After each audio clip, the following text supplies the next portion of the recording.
everybody. It's wonderful to see you, and even though it's the holidays and we're a bit thin on the ground, we've got a great global audience out there, and we say hello to you as well. Welcome. And we're going to do something a bit different tonight. We're going to have a few different voices. We thank Anth for everything he brings on a regular basis, and it's only when, I get to contributing when I do that I realize the stress and the pressure that is there, and I just want to say thank you. And you could say, well, it's your husband, so you're a bit biased. No, I'm just really telling the truth. It's amazing. And over this last 6 weeks, and I want to encourage you, some of you, just take an afternoon. That's all it will take to listen to the 30-minute talks, because that's all they are, in one session. Excuse me.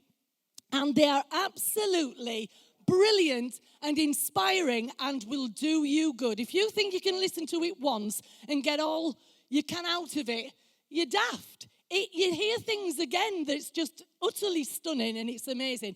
Now, on the 4th of July, we were celebrating our 30th anniversary here in this church, which is quite an incredible feat. But what Anne said on that day, he said that it always marks, 30 years has always marked a new beginning. Now, I don't know about you, and it might be that we're a bit thin on the ground after COVID and various things.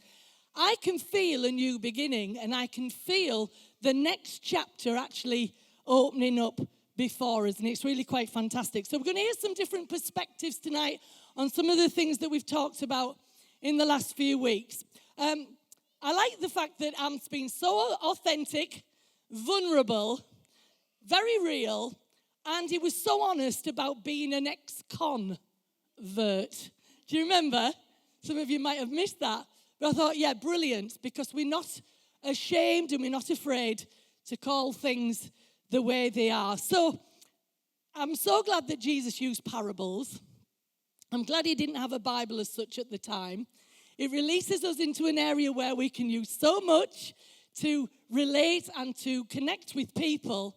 And over the last few weeks, we've had elephants, we've had chickens, we've had specs, we've had jailbreaks and reality shows. And then people say that church is boring. I think not. And actually, we had somebody from, a friend of ours actually, who is part of the Mormon church in York, get in touch with Anne saying one of his family, his young children, said, why can't we, Grandad, have stories like that in our church on a Sunday morning? Which, of course, isn't that lovely? Because he listens in and he sees how we use things that are so relative to here and now. So anyway, I encourage you to catch up on YouTube. They're there. But what I want to just say before we move on, it's this. Can you put up a meme, please? It's this. This came up this week. So then I had them build me a cage, and I really like it. Now I'm safe from cats, and no one can sneak up and hurt me. That sounds very sensible. But listen to the words of the bird on the windowsill.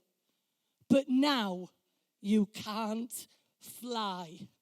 If that doesn't hit you between the eyes, I don't know what will. And as a church here, as a group, whatever you want to call us now, what we are wanting to do is raise free-range chickens or birds that are uncaged. If you want to go back into a cage for a little nap, that's fine. But keep the door open so you can fly free. And that is our heart for this place, that people can truly come in and out, find pasture, but go in and out. And that is our heart. So anyway, what we're going to do, there is nothing more powerful than this moment. And we're going to have 60, few of them, 65, maybe, I don't know.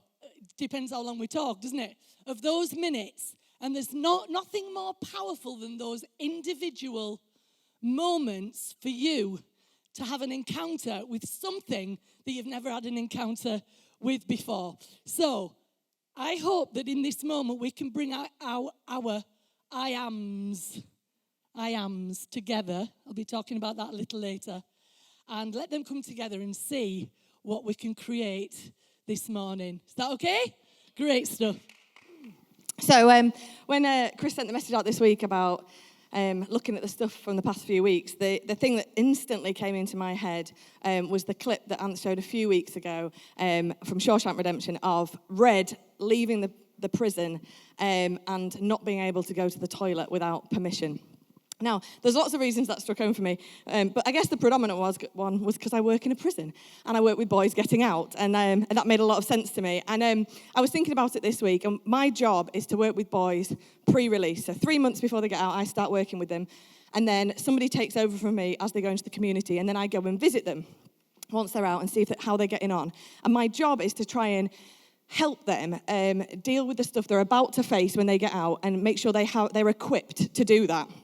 And when I first started that job, what they said to me was, you're going to need to teach them how to cook, how to clean, how to use a washing machine, all those things. These boys have never lived on their own, and they're going to have to live on their own when they get out, which is fine. They're really easy, measurable targets that I can go in there and I can teach them how to do all that.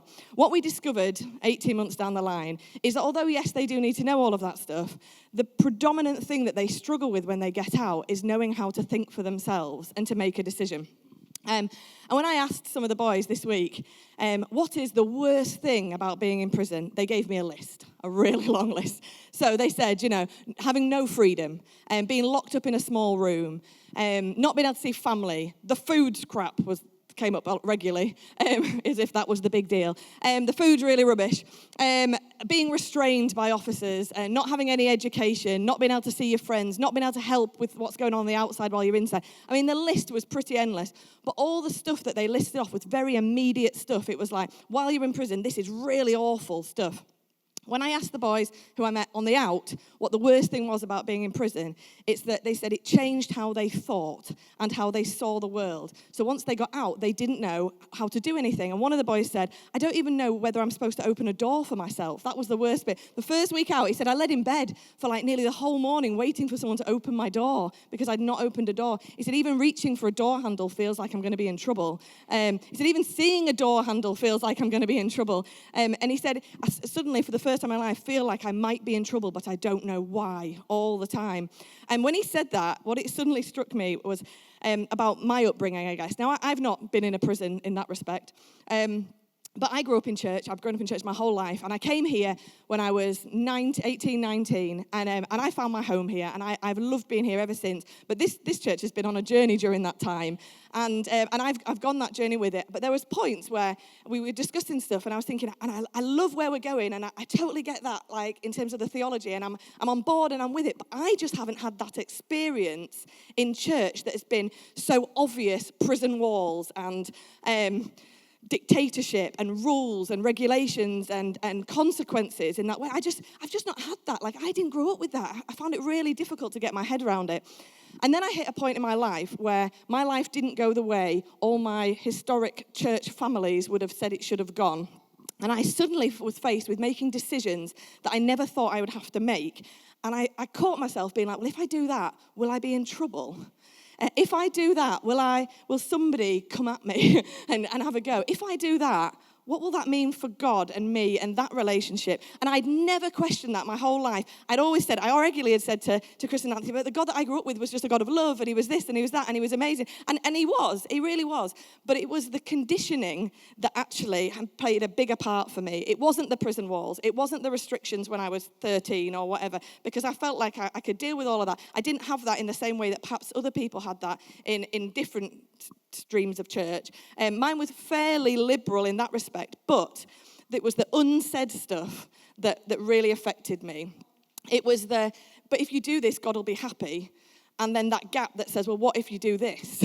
Or like, how will he feel about this? Or how will he feel about that? And will I be in trouble because of this? And suddenly I found myself feeling like I needed to ask permission to piss.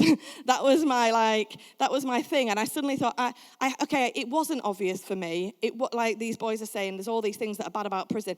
All those things weren't bad about church for me. It wasn't obvious. But the subtleties of church, the subtleties of religion had crept in and were part of me and were inbuilt, and I didn't even notice it.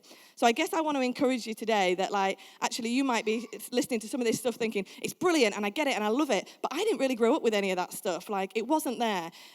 But if you feel like sometimes you've had to ask permission to do something, to make a decision, to go a certain way in your life, I wonder whether actually that's inbuilt in you as well. Whether you've heard that, even if it's not at church, even if it's at school in RE, or like on the telly, on the news, or the stuff that the Queen's speech at Christmas, all of that stuff, actually, it starts to build up this idea in our head, and it's the unsaid stuff that becomes quite scary. And for these boys that are leaving prison, it's the unsaid stuff. They know when they're going to be in trouble for certain things, but there's a whole grey area for them that's like, I don't know if I'm allowed to do that. I don't know what to do about it. I don't know how to think. I left church, all these other churches that I was part of, and I thought I'd had a great time, but I had no idea how to think for myself. I had no idea how to ask a question, or if I was allowed to ask a question. And I'm not really a questioning person, so it never really figured for me until suddenly I had a question. And then I was like, am I allowed to have a question? Am I like, is that a thing? And so if you're somebody that thinks, actually, it's been fine for me, I've grown up, it's not been a problem, I'm really happy for you, because for me that was easy as well. But then the rubber might hit the road at some point, and I would ask you to really question whether or not you feel like you have to ask permission to go to the toilet. I'm sitting down because I have had vertigo for the last few days, and I will think more clearly if I'm sitting on a chair. And I do move a lot when I talk, you might have noticed. And there are times in our history where if I face planted onto the stage, we might think it was the Lord. I think now I'd rather you call me a doctor. So it's been an interesting few days, because I've never experienced this feeling of permanent seasickness before. And I've not been able to do the last few days without serious help from my family. And I am a fiercely independent human being. So the first couple of days of realizing this was my world, I thought, well, I'm going to go to work. I'm going to try and do all my meetings, and I have a to-do list. I'm not stopping for anyone. So it took me 2 days to accept that I could not do my life as I would normally do my life. And what I've realized is that you can be very independent, but actually that independence can be an illusion, because you're only independent within that cage that Chris was talking about. If you've got your life set up how it works, and you've got everything in order, and there's nothing throwing you off balance, it's easy to tell yourself that you're very secure and safe. And the thing that really spoke to me about that film was the relationship between Andy and Red. I think Anth talked about how Andy was in there and was innocent. Red was in there and was guilty. It really struck me how their relationship was so key for both of them, that neither of them could have done it without each other. And we sometimes try and be independent to avoid vulnerability. But I honestly think that to navigate faith and hope and love, it's not something you can do independently. It really isn't. And if you think you can, you're probably behind walls, actually, because we can't do life on our own. You have to be interconnected, and you feel that the most when your life goes off balance. And that journey from inside the walls that have always made you feel safe and secure and like your life is doable to outside is the point where you will feel most vulnerable. And who you gather around you to make the sound in your life at that point is actually really crucial. And I think that I look at Andy and the fact that he came up with that strategy to chip through. I mean, do you remember when he was tunneling himself out? I know that I would struggle to go first, and I'm not someone that can often go first. Now, I don't know whether I'll ever be someone that can go first, but I like to follow leadership across all areas of my life, because I know I think I make a great number 2, 3, 4, 5, 6, however, but I'm not one to go first. And there's some I always admire people that can be the first one, because I'm like, that takes a huge amount of courage to be the first one out the block. So I always, and there's people in here, you guys, you're the first out the block. It's scary. And so if you're not the ones that are the first out the block, that's okay. That's okay. We don't have to be the first ones out the block. But what I love is how Andy then leaves something buried for people to find if they're willing to find it. He doesn't pressure them. He doesn't say, you must. Well, he does say, promise me, but in the loveliest way possible.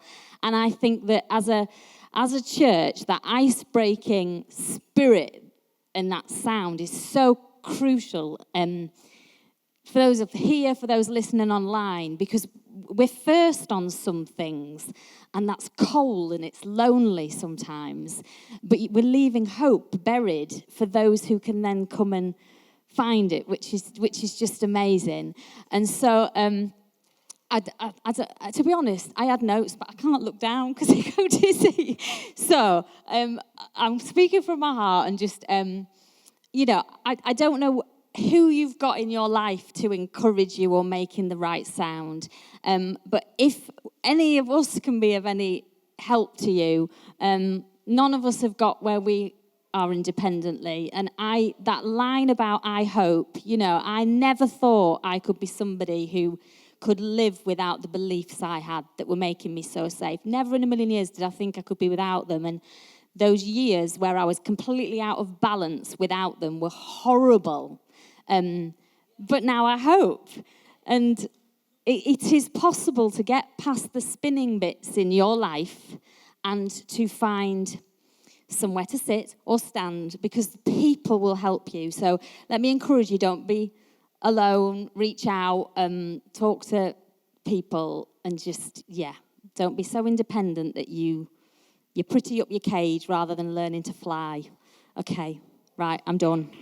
Oh, hang on, no, I'm not. The next song, I asked for specifically because I heard it again last weekend, and I just thought it was so beautiful and so moving, and I was thrilled that we'd done it here before, and I know that John and Connie will have spent ages preparing it, but it's how people in your life can bring a transformational change if you let them. So please enjoy this song. Good morning. That was fab, wasn't it? When I saw that I was following that song, I thought it was quite challenging, because the question comes to us, well, do you think that you have changed?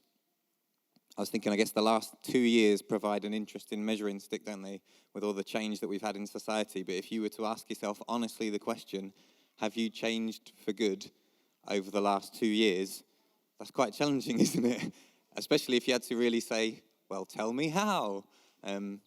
And it does take other people, like you said. I love the threads that come through when lots of different people come up and talk. I'm wearing a T-shirt this morning that I was looking through this morning. I was like, I'll wear that one, because it says, why are we here? Which I think there's 2 questions in there. We're flying on this big rock through space, but big question, why do you think we're here? Ant's talked a lot about meaning recently, and that's a good question to ask. But if we zoom it down to this room, why are we here this morning? We've given up a couple of hours of our Sunday to sit in a room together and hear some stuff. But why? And why do you think other people should be here? Well, the word that's been in my head all this morning, that I don't know if you've caught the thread, freedom seems to be something that's resonating, doesn't it? Anth talked a few weeks about how each week we have a spiritual car boot sale. Anyone like a car boot sale? At your car boot sale, you get rid of all your old junk you don't want anymore and expect somebody else to want your old junk. I always find that really weird when you go to a car boot sale. But I think that's part of maybe why we don't change for good often, is because we don't get rid of the old junk. I feel like we've accumulated old junk in our lives from when we were very little, like all these little ones running around. They will accumulate junk beliefs in their life and junk thoughts, and that will stop them being free. Because other than, I guess, the people that Beth works with, most of us aren't restricted massively in that way, like by walls. The things we're restricted by are on the inside. And that links to something else Anth has been talking about, which is about how Christ isn't revealed to us, but is revealed in us. There's a sign we have in our kitchen, which is this: happiness is an inside job. And obviously, inside job means it was someone in the bank that did the robbery, but also happiness is an inside job because, well, all of us tend to live our lives a lot of the time thinking happiness is out there somewhere. I need to find this thing. If only I could be a bit more perfect, then I'd get the love that I need. If only I could be more generous, then people would think I was needed. Then I'd feel more loved. For me, it's if I could achieve more and be more successful, then I'd finally find that happiness, or potentially you could call it that Christ, that X factor that we're all looking for, that divine goodness that we're all on the hunt for. And I've got a little story that might help us with that. So my sister came up to see me on Friday, and she has 3 little boys under the age of 12. So our house has been noisy for a couple of days, which has been fun. One of the cats just disappeared. But the little one, Max, is 5 years old, and Max is into Lego figures. And he had these 2 little Lego minifigures. And yesterday morning we went to the park, and he took his 2 little minifigures with him. Disaster. On the way there, he had his 2 minifigures. In the park, he had his 2 minifigures. We got back, and he's only got 1 minifigure. He's like, "Mummy, I don't know where my little minifigure is," because they're from London. So I was like, I'll go and have a look. So we ran round to the park, and I couldn't find this minifigure anywhere. And I was, when you're walking back thinking, I've got to take the bad news that the thing you love most in the world is lost for good. And I went back into the kitchen. I was like, I can't find it anywhere. And I just put my hand in my pocket, and I'd had it in my pocket. I have no idea. My memory is so bad. I always say, you can tell me your worst secrets, because I'll forget them just like that. I think my sister must have given me it at some point. But I had the minifigure. Now, it occurred to me this morning, Jesus once said, the kingdom of heaven is not out there somewhere. It's within you. And the other thing he said is, the kingdom of heaven is at hand. I think a lot of the reason why we're often not free in our lives is because we think what we need to find happiness, life, love, truth, freedom is out there somewhere. So we then put on this mask act. The way I do it is by not being honest about what's going on in my life and kind of pretending, because if I can just look impressive enough, then that's how I've got through life, really. But that then has created a wall for me that sometimes means I'm not great in relationships because I'm not always being honest. That's my little wall of freedom. We watched the clip about Rosa Parks a few weeks ago, didn't we? And she stood up to a system that essentially stopped her and her people being free. I think often what we need to stand up against is the system we've imposed upon ourselves. It's almost like we need to stand up against ourselves often and the things that we do that stop us being free. Because it's no one else really that is stopping us living the fullness of our lives. It's us really, which is actually really good news because it means that actually we can change. Now we need other people, and I think that's a big learning curve for me because I often think I can do everything on my own, and that often is when you then get stunted growth and you don't change for good because over time you just think you can do it all yourself. So this is a challenge for me because it's more about being honest than it is about conforming to what I'm meant to be like. It's more about genuinely loving myself than pretending to love myself and other people. And finally, I want to introduce a video and a song. So Chris had a great idea to take a lot of what Anth said last week and put it together with some of the clips from the Truman Show. I don't know if you remember, Anth pointed out that it was called the True Man Show. Obviously, it could be true person or true he, she, ze, they, whatever you want to call it. But your true person is often what we want to become, and we need to get free from the not true person. So it could be the true Georgia show, or the true Ruth show, or the true Angela show, or the true James show. But Anth spelled out brilliantly how we are on this journey, step by step, dot by dot, to figure out what the next step is. So I know for me, it's about connecting with other people, revealing what's actually going on. And Connie is going to sing a beautiful song after this clip. It's about how we just need to take the next right step. Because sometimes where we're moving from where we were to where we want to be, there's this space in the middle where we've had our car boot sale, got rid of all the junk, we get home and are like, it feels empty in here now. Like I haven't got all the stuff that I used to have. And I know it was junk and I needed to get rid of it, but now I feel this empty. I feel a bit lost. I don't really know which way is up. And I know I heard this song that Connie's going to sing, and it's not a style I'd normally be into, to be honest, but the words, I was like, that says exactly how I feel. And I think music's great for that, when it can really kind of resonate with how you feel. So I hope that helps. I hope you can be changed for good and find your true self and take the next right step. Thanks. That one extra yarp. I've used that phrase a lot since we saw that clip a few weeks ago. And in so many things, whether it be my neighbours or whatever's going on in their lives or various things, I've kept using, all we need is one extra yarp. Now, yarp gets you thinking about sound. Now, there's lots of things, wonderful things being said this morning. I've loved every minute of it. Thank you for those who've participated. And I hope I can just now pull it together a little bit with what I want to share. And it might mean that I read more than I go from heart, because I've got to keep within the time constraints. But, you know, what Beth was saying about the whole business of lives not always being defined in the same way as everybody else. There is still a point that we are defined by something. And what Beth was saying was, it's only when that definition is messed with that then we have the problem. Do you get it? And it doesn't matter what walk of life you're in, we define ourselves in very specific ways. And it's only when that's messed with that we have a problem.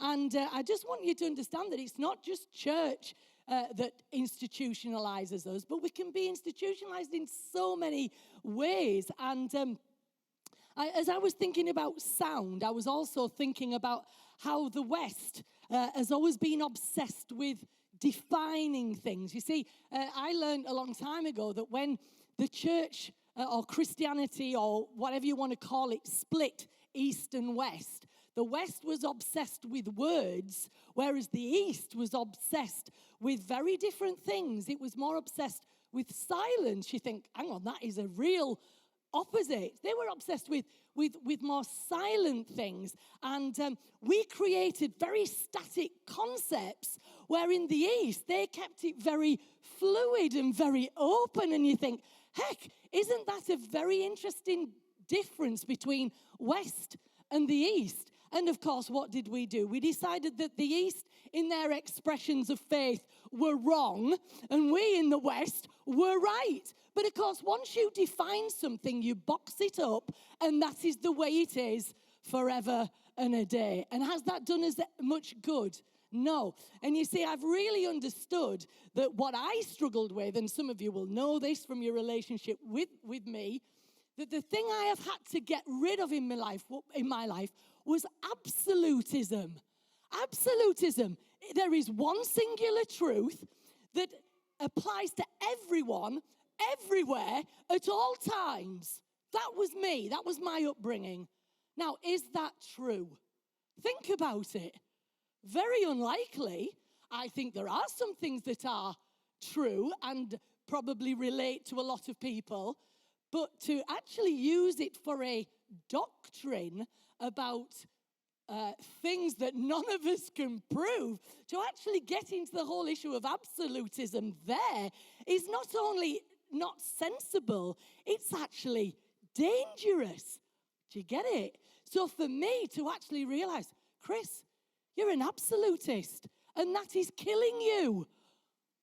It's terrible, because I didn't know how to not be an absolutist. And then, of course, you hear things that are coming from different places. You think, oh, that's interesting. Oh, that sounds interesting. But you realize you're not allowed to go somewhere else because it's not within your definition of how things should be. Do you get it? So we're back to being incarcerated. Anyway, losing my religion was my loss of absolutism, which absolutely, like Jenny said, and I'm glad that this is sort of fitting together, it totally did me in. Because, and as Danny said, and I'm picking this up because you've all said it already, stripping away the concepts that I was raised with left me feeling as though I had nothing. because it was a defining thing. If I defined God in a particular way, it meant that I was also defined in a particular way. And that, I had to keep that intact, or otherwise everything went to pot. So our words define God, but defined us too and boxed us in, incarcerated us rather than setting us free just to be. Now, this is the point I want to sort of bring you. There's 2 points, but this is the first one. Nothing seems very negative. And some of you have struggled when we talk about since we lost that defining thing, we felt as though that we were left with nothing. But in fact, there's no such thing as nothing. It's a language thing. And there's other languages in the world that don't have a word called nothing. Did you know that? It's particularly over this side that we have the word nothing. Even in, I think it's Dutch, they don't have the word nothing. Now that's interesting, isn't it? When we talk about how we talk to each other and define. So we'd actually, if I said to you, bring me a box of nothing, you'd probably bring me what? An empty box. But you see, empty and nothing are actually 2 different words. It's very different. We'd probably be better saying that what we mean by nothing is no thing. Do you get it? No thing. The box has no things in it. But it's actually an empty box. But if you get into quantum physics, and this is what blows my mind, it's where actually the power really lies, is that quantum physics tells us that the invisible nothingness or emptiness you see is actually full of what's called invisible forms. You think, oh, heck, that's over my head now. But just get this, it's called potential. Simply, an empty box has got a lot of potential because you can put things in it. That's the simple part of it. But if you want to get a little deeper, it's actually full of invisible forms, invisible things that you can't see, but it's actually waiting to erupt into something. Now, take that home with you and get your head around it, because some of you think, what was that all about? But create a little chaos in the nothingness or the emptiness or the nothingness of space, and it's all ready for creation to come. It's absolutely amazing, and we live every day not having a clue that that is going on. So often when we feel stripped of our definitions, we don't recognize the potential. All we feel is pity. And I'll tell you what, I have known, and I've talked to some of you here, that since you've lost that definition, all you felt is pity because you don't know who you are anymore. And that is really sad. So this is what I want to bring us to. There's a famous prayer by a guy called Meister Eckhart, and it's not Eckhart Tolle, this is another guy. And his famous prayer was this: God, rid me of God. Whoa, what sort of a prayer is that? And another guy, which I haven't written down out his name, and I've forgotten who it was now. I'm sorry, I should have written his name down. He screamed out, God is dead, and we have killed him. And at the end of that, he added, hallelujah. You think, what sort of a prayer is that? Now, hear me here. It's absolutely fantastic. This prayer seems sacrilegious, but for many years, I didn't get what they were on about, but I now do. What they were both getting at is letting go of our concepts of God that brings us to a place of no thing. Not nothing, but no thing, which opens up a greater understanding who God can be beyond the limits of our minds. Isn't that fantastic? Potential. It can be. It can just be. Isn't that stunning? Which brings me, and I will try and keep this quick because I know we're running out of time here. Which brings me to the whole thing about sound. We can say, well, what then is our sound? If we've no definition, what is our sound? Surely we've got to know how to define things in order to make a sound. But if you notice that film, the yarp was just a noise. It didn't have a doctrine attached to it. And a sound isn't a dogma or a doctrine. And I was thinking a fire alarm, it goes off And nobody needs an explanation for that. You hear that noise, you know what that means. And yet what we do with even talking about who we are in this house, we talk about our sound, but then we try to define it and put it into a box and say what it is, what it means, what we believe about this, that, and the other. When actually, it just needs to be a sound. Now you think, oh, heck, you're really confusing me now, Chris, but I'm going to help you now. And last night this came to me, and I haven't had a lot of time to think it through. So forgive me, and I pray you will hear a sound. Is that okay? It was this. It's one note. It sounds very boring because the song is far more interesting, but again can trap us within someone else's defined experience. Think about it. We write lyrics. Oh, I love it, but it trapped me in someone else's experience, whereas sound doesn't. So I want to bring you now to this. I'm going to talk about the Everybody do it. And yes, Chris is the nutter here. And I don't care, the Now, we might say, oh, you're getting really new agey now. You're getting this, you're getting that, or the other. Do you know what the is? The is a small sound that contains vast life in it. It is believed that this was the sound that initiated the creation of the universe.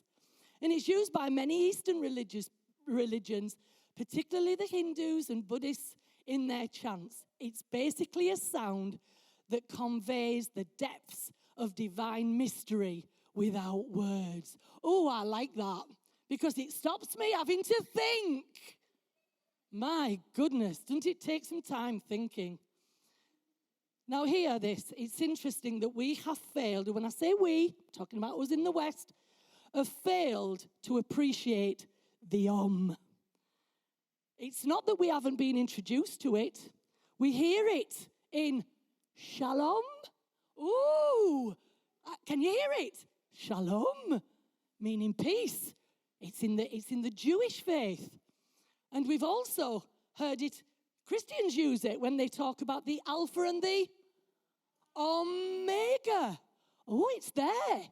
But we haven't given it the same sort of thought, have we? And we also, I don't know whether you lot know about this, but way back in my early days, there was the omnis. Do you remember God was the omnipresent, omnipotent, omniscient? Oh, just be grateful you don't have the oms anymore. We don't need all them oms. But we're not unfamiliar with the term. But we've never understood it in its most powerful, and I'm just getting to that now, and I'm nearly done. So what does the mean? In Latin, it literally means, are you ready for this? All. All. Oh my, all. The whole universe in one single word. It's a sound that unites us all. Oh my, isn't that fantastic? Why? Why does it unite us all? Because there are no words or images that can capture the reality of who and what God is.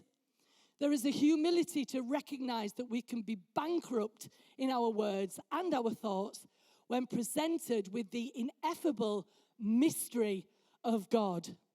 God is everything, but he's also beyond everything. And the brings past, present, and future into union. Now get this. When the utterer speaks the it creates an echo. Now try it when you get home. Go, and feel what it's doing in your mouth. It's resonating. Incredible. It creates a circle. And you see, when we utter the we're saying all. And if I'm part of the all, I'm part of God. If I'm part of God, he's part of me. I'm part of the universe. It's the all. Are you getting it? Isn't this gorgeous? So, it creates a circle and a union of all things. So, if I was to say to you, what is our sound? It's the It's the all. If somebody wants to know our sound in QChurch York, it's the Or just to simplify it, it's the all. Make of that what you wish, but it's the all. So, how do we attach this to the one extra yarp? I am, to most people, is an incomplete sentence. Just like without a doctrine, we can feel as though we've got nothing. And when I say to somebody, who are you? I am, and then what do? They look for words to put on the end to define who they are. Why are we not satisfied with I am? I'll tell you why. Because we were told years ago that God had that name, I am, and therefore we couldn't have it. But guess what the does? The goes, all. Are you hearing it? The says all. So, we have lost the ability to say I am without following it with some word or definition. Jim Palmer, a person I read a lot of, he says this: it's not a better relationship with some deity in the sky that we need, but a better relationship with the one in the mirror.